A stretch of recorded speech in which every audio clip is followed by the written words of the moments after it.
তো গাইস চলে এসেছি আবার। আর এটা হচ্ছে ফুলকপির পাতা। আর আমার মা আমাকে বলে দিচ্ছিল এটা নিয়ে কী করতে হবে, তো আমি কেটে কুটে ভালো করে ধুয়ে নিয়েছিলাম, নিয়ে মিক্সচারে বেটে নিয়েছিলাম কিছু লঙ্কা দিয়ে আর একটু জল দিয়ে। পেস্টটা ঠিক এইরকম হবে, দেখে নাও। আর এটা মায়ের স্পেশাল রান্না বলতে পারো।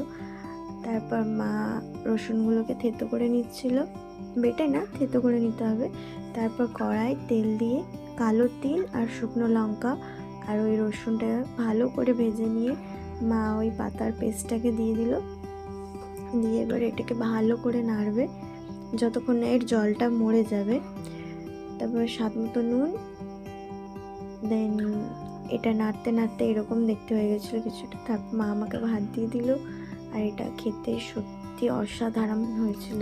গরম গরম ভাতের সাথে আপনারাও একবার ট্রাই করবেন।